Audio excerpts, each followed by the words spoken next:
All right, so welcome back.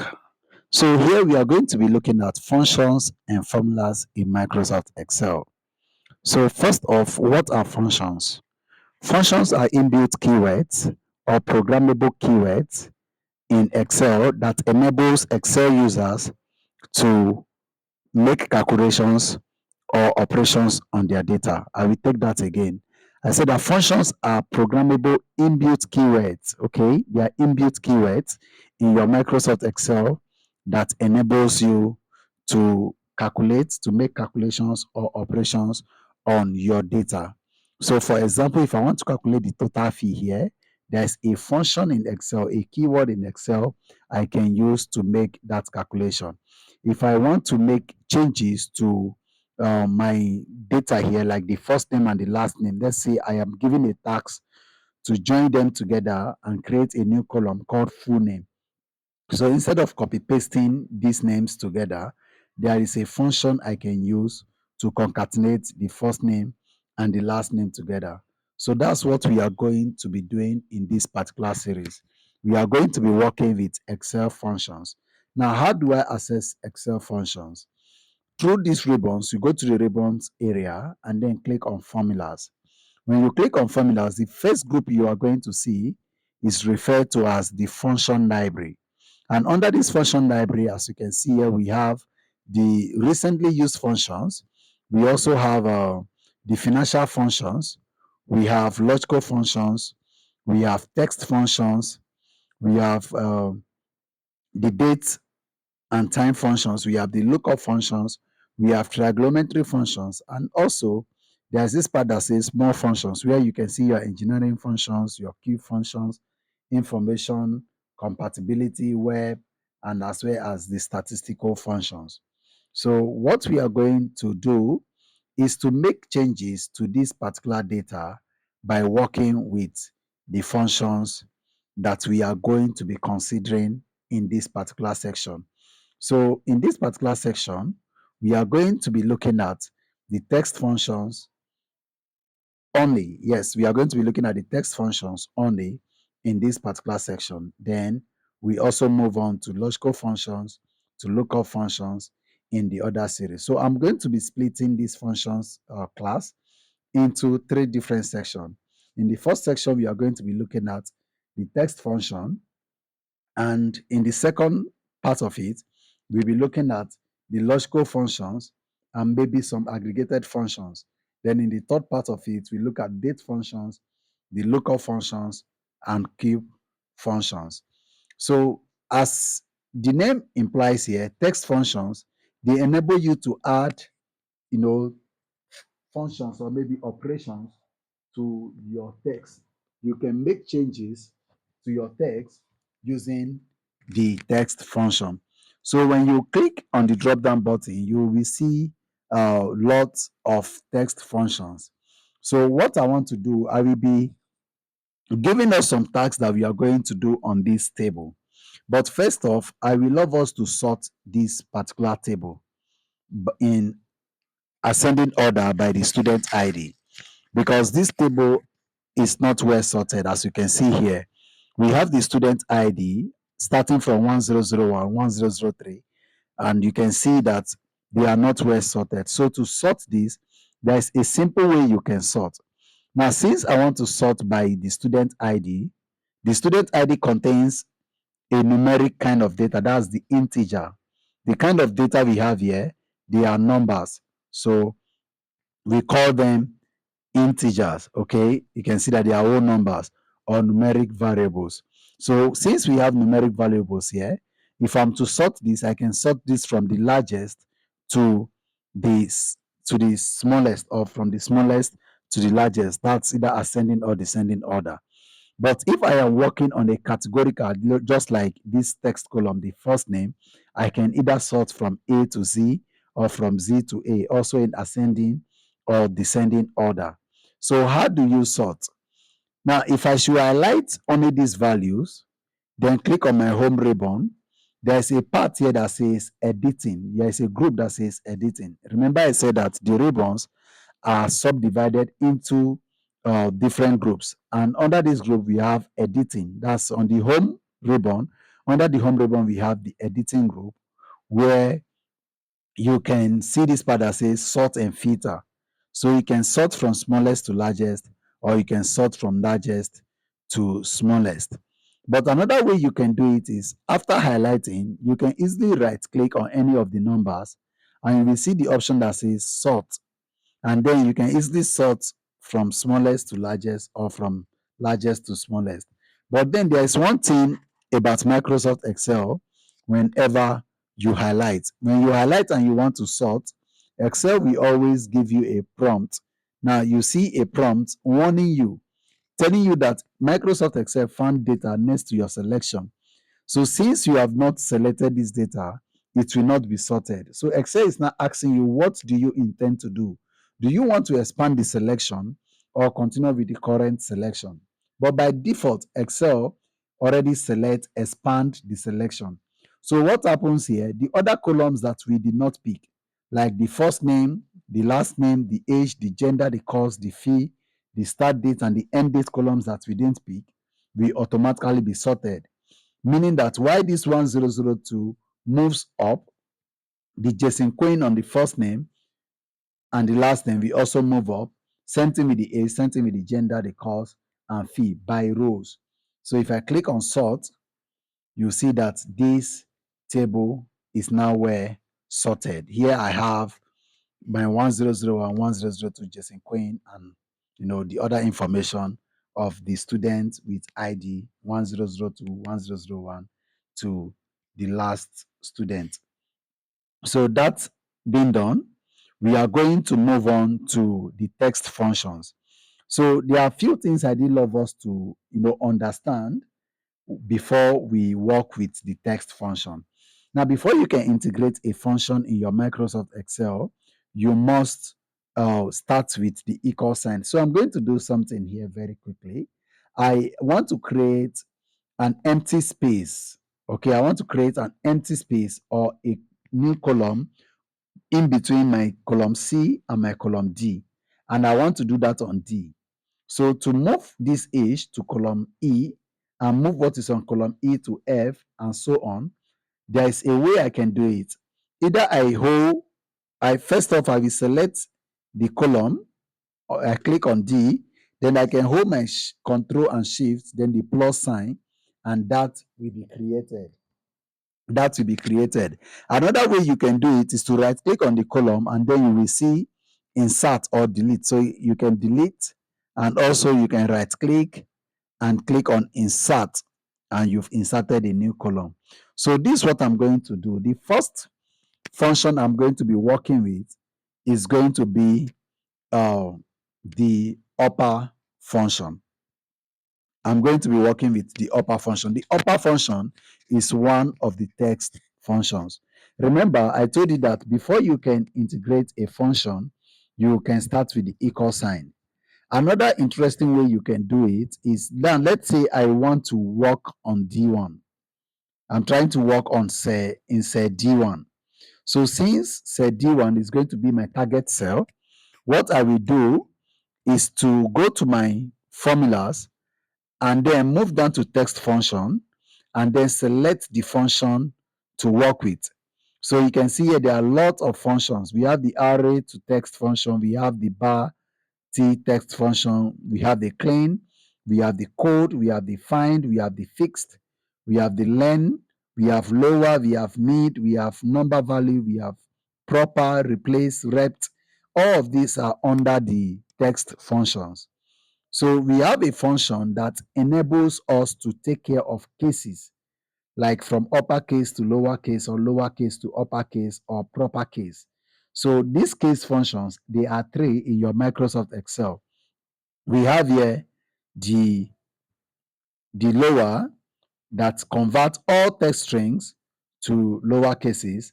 We also have the proper that convert a text string to proper case where the first letter in each word becomes uppercase and all other letters to lowercase. And then we also have the uppercase where it converts a text string to all uppercase letters. So this is what I'm going to be doing here. I want to convert all of these first name into uppercase letters. So to do that, I will click on equal to. Remember, to integrate a function, you start with the equal sign, then you type upper. Now, while you're typing this upper, this is already showing you f of x means that it is a function. That, oh, do you want to work with this function upper? And the upper here converts a text string to all uppercase letters. So since my intention is to work with this uppercase function, I will select the uppercase. And you can see here in the open bracket is asking me for a text. So this text you see here is what we call the argument. Okay, we call that the argument. So it's asking me what text do I want to pass in? What text do I want to put in? Now I can come here and say, okay, I want to put in tech. Let's say I want to put in tech. So what I'm doing now, I am passing in a string.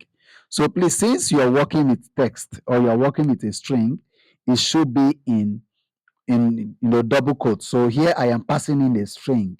So if I should click enter, this is going to the output of this is going to be TECH in upper cases.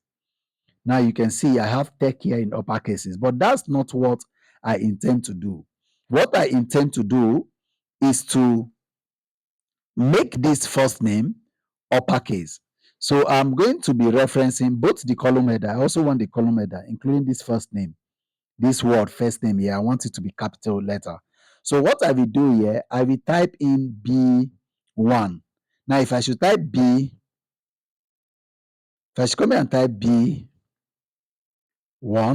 Now, one thing about Excel is that your Microsoft Excel is not case sensitive. So you can see here, I type B1, and you can see that this guy is showing blue, meaning that it is picked. Another way I can do it again is to come here and just click on it. So this means that I am referencing column B and row 1. That's B1. That's why you see the column here as B and the number as 1. So if I click enter, now you see my first name here becomes uppercase. And the autofill option, Excel has the autofill option. I didn't explain that in the last section. So let me just give you guys a little preview of what it is all about. Now, if I have the number 5, for example, in this cell, Excel enables you to, I can drag down through this part. Now, look at the way my pointer is showing or my cursor is showing. It's giving me this white, bold, arrow. But when I take it down here, you see that the arrow changes or the cross sign changes. You see that the cross sign changes to a very thick black and it is small. So that means it is autofill. I can either double click or drag down, and what I have in here will automatically, enter in the other cells.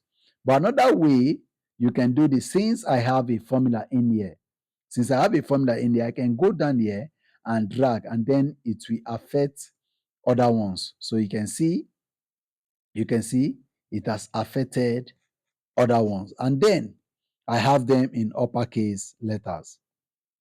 And while I'm clicking on them, you can as well see it in the formula bar. It's showing you the upper, that this particular D column now is a dependent column. Why? Because the values in them were created using this first name column. The values in them were created using the first name on B column. So this is what will happen if I should take off this B. At this point, let's say I want to go with the first name on D column, and then I want to take off this one on the B column. Now, if I should do that, this is going to show href. Yes, the reason why this is showing href is because that one was a reference set. This one is referencing the B column. So whatever happens to this B column, it will definitely affect what I have on my D column.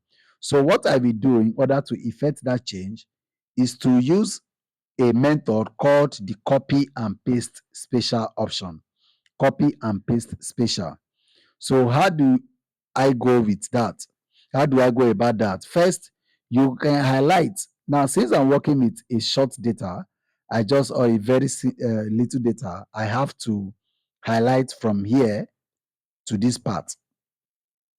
But let's say if I'm working with a large data, I can decide to highlight the entire column, then right click.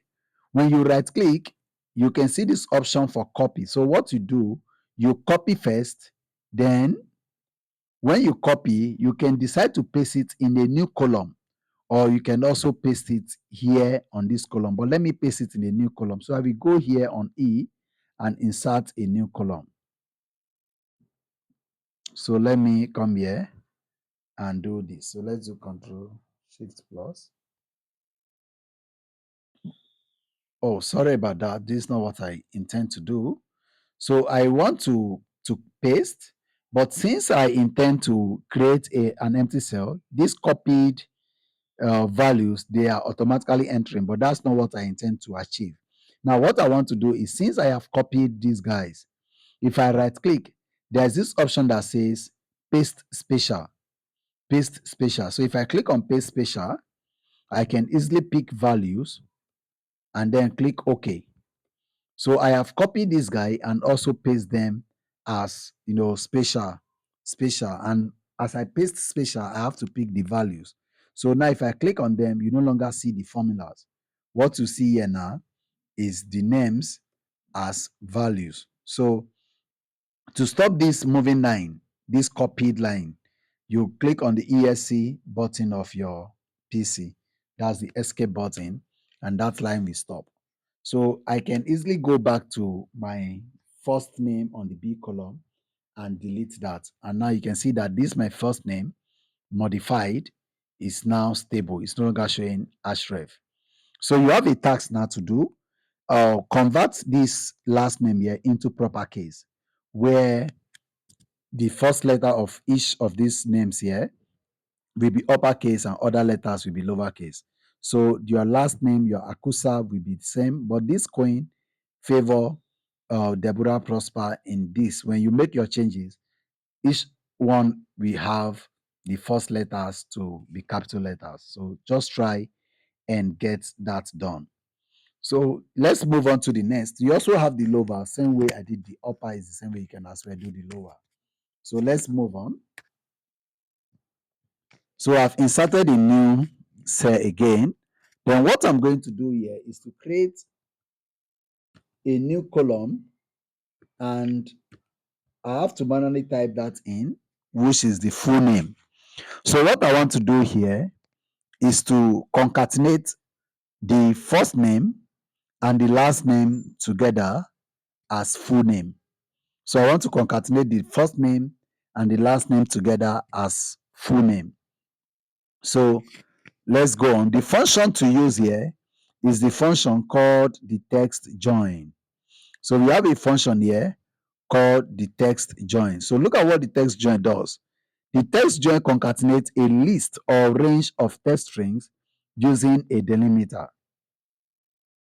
The text join concatenates a list or range of text strings using a delimiter. So let's move on to this. Now, let's take a look at the argument of this function. We have here delimiter, we have ignore empty, then we have text1, and so on. So you can see this dot here.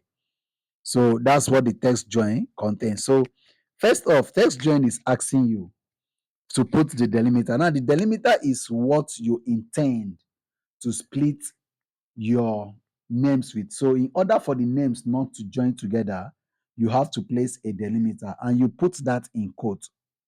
So you introduce your double quote. Then if you want the first name and the last name to be separated by a hyphen, you put your hyphen. Then close the quote and place a comma. At this point, you've defined the delimiter. That's what you intend to separate the names with. It can be a space, it can be comma, it can be forward slash, it can be backward slash, it can be a straight line, it can be hyphen, just like I decided to use hyphen. Then the next option here is the ignore empty. So ignore empty is asking you, do you want to ignore empty cells or you want to, include empty cells? So here I want to ignore empty cells. So I will go with true, then place a comma, and then the next option is text1, text2, text3. So here I have to introduce the columns or the words I want to join together.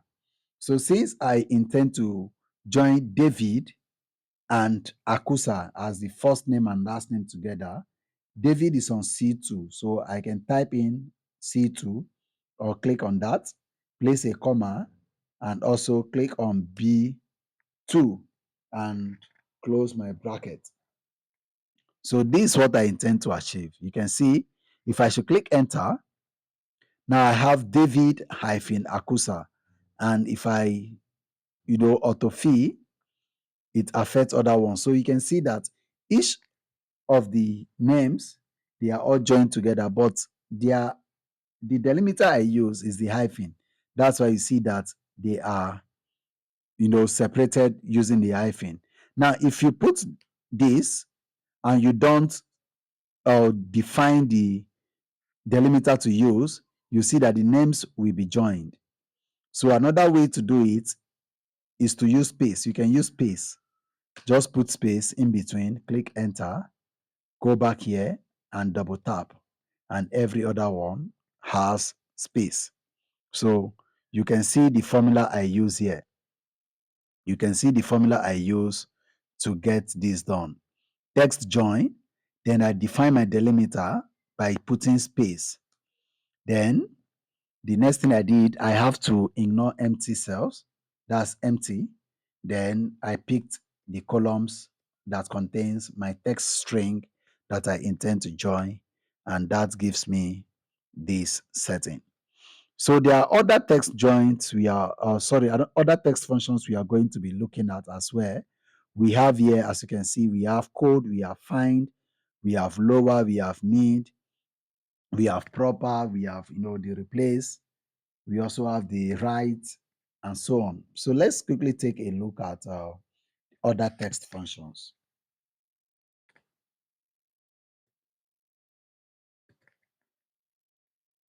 So we are going to look at the len, L-E-N. So let's take a look at what the len does. So if I should type equal to L-E-N, now aside typing equal to, there is another way you can do it. So you can access the function from here. So first, if you want the function to be written in cell E2, you click on E2, then go to the formula ribbon, go to your text function, and then look for the function you intend to work with. So since my focus is on the len function, I will click on this len function. So this prompt shows, and then the prompt is named function argument. So it's saying that, oh, this function you're working with is len. And then you need to put in the text you intend to work with. So this text here can either be a reference cell, the cell you intend to reference. So for example, what does this len do first? This len returns the number of characters in a text string. So for example, if I want to work with my first name, like C2, now I can come here and type C2. That's the text I want to work with. So it's showing that, oh, C2 is equal to David. That's what I have in C2, that C2 is David. And what my return output is going to be is 5, meaning that the length of characters I have in that cell is 5. So if I don't want to work with C2 and I want to work with D2, D2 is equal to David space Akusa. So the output there is going to be 11. So same thing happens to other one. So the len function only returns the number of characters in a text string. So that's what the len function does. We have other unique text functions like the right, left, and the mid. The right, left, and the mid. So here we are also going to be looking at the right, the left,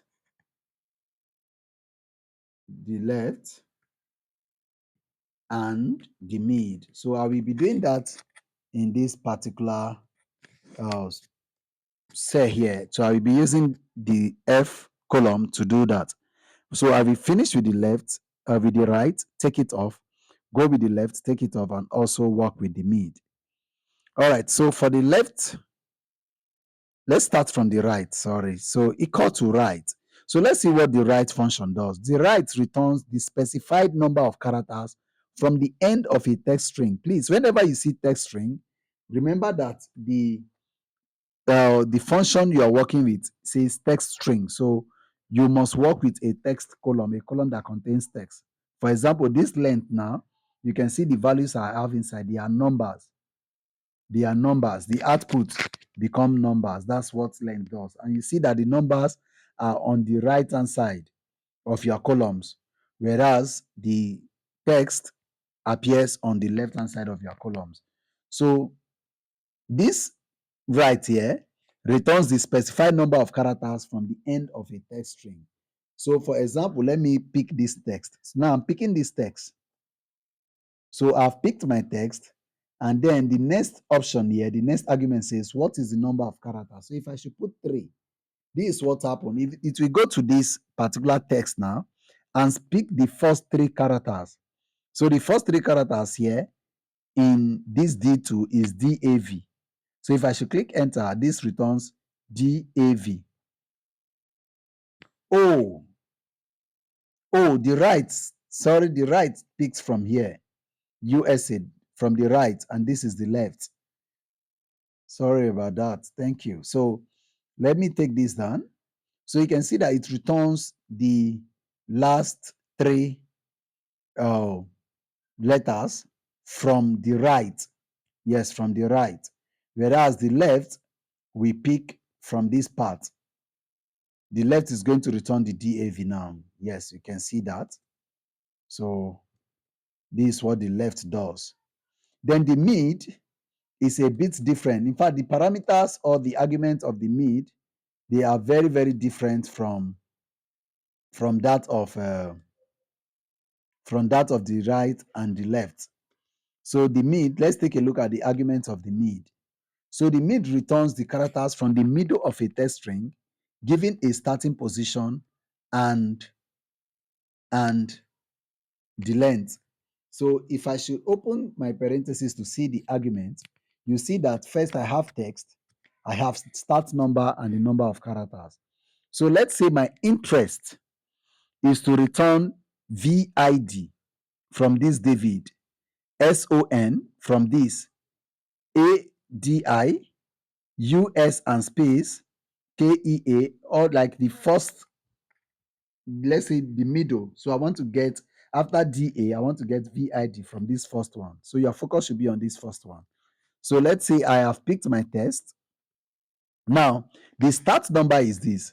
So Excel starts counting number from 1. So David here is 1. That's the D is 1. The A is 2. The V is 3. So it means my start point is at position 3. Then I will place a comma. How many number of characters from position 3? I want 3. So 3 now, we pick V as 1, I as 2, and D as 3. So if I put 3, 3 and close this bracket, this returns VID. Yes, so if I drag down to the next one is going to return SON, son. Then the other one is going to return ADI. The fourth one is going to return US and space, because that space is a character. Then this other one is going to return KEA. The next one is going to return NE and space. Then the other one is going to return AJU. And this one is going to return EKI. And the last one is going to return A space and M. So you can see for the mid. So there are other text functions here that you can as well practice. We have the trim function, we have the value, we have the value to text, we have the substitute, we have the fixed function. So what we are going to do is, I will ask you to work with these functions, the trim functions. You have the trim, you also have the clean function, you also have the clean function, you also have the T or the text function, you also have so many other functions there that I will love you to practice. So this is all for the text functions.